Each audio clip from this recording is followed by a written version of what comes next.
সাম্প্রতিককালে সিপাহীজলা জেলার বিভিন্ন হাসপাতালগুলিতে রক্তের ঘাটতি দেখা দিয়েছে এবং সেই বিষয়টিকে লক্ষ্য করেই সিপাহীজলার জেলাশাসক জেলার প্রতিটি সরকারি প্রতিষ্ঠানগুলিকে রক্তদান কর্মসূচি সংগঠিত করার জন্য ক্যালেন্ডার সূচির আবেদন জানিয়েছিলেন।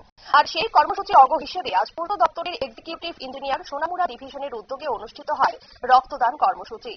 রক্তদান শিবিরে ডিভিশনের অন্তর্গত কাঁঠালিয়া, বক্সনগর, মেলাঘর এবং সোনামুড়া সাব ডিভিশন অফিসগুলি থেকে কর্মী এবং বিভিন্ন এজেন্সির কর্মকর্তারা শিবিরে অংশ নেন। এদিনের কর্মসূচি বিষয় কি জানালেন সংশ্লিষ্টরা, শোনাবো। জারি করা হয়েছিল রক্ত প্রত্যেকটা লাইন ডিপার্টমেন্ট থেকে যাতে দেওয়া হয়, ওই পারপাসে আমরা যে ক্যালেন্ডারটা পড়ছিল 18 তারিখ আমাদের সাথে সোনামুড়া ডিভিশনের সাথে বিশন ডিভিশনও আজকে ডেটটা ছিল, আর আমরা তো করে নিচ্ছি ওইখানে করছি কিনা আমার এখন মানে এই ডিভিশনের আন্ডারে 4টা সাব ডিভিশন আছে। প্রত্যেকটা ডিভিশন থেকে আমাদের স্টাফ প্লাস কিছু এজেন্সি আছে, আমরা সবাই মিলেই এই প্রোগ্রামটা করছি। মানে কিরকম সারা দেখতে পাচ্ছেন?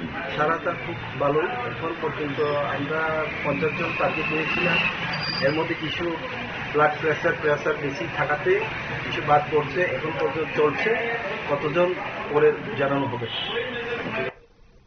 আপনারা শুনলেন সংশ্লিষ্ট বক্তব্য। মূলত রক্তের ঘাটতি মেটাতেই সিপাহীজলা জেলা শাসক জেলার প্রতিটি সরকারি প্রতিষ্ঠানগুলিকে রক্তদান কর্মসূচি সংগঠিত করার জন্য ক্যালেন্ডার সূচির আবেদন জানিয়েছিলেন। আর সেই কর্মসূচির অঙ্গ হিসেবে আজ পূর্ত দপ্তরের এক্সিকিউটিভ ইঞ্জিনিয়ার সোনামুড়া ডিভিশনের উদ্যোগে অনুষ্ঠিত হয় রক্তদান কর্মসূচি। নিয়ে নিচ্ছে ছোট্ট একটি বিজ্ঞাপন বিরতির সঙ্গে থাকুন।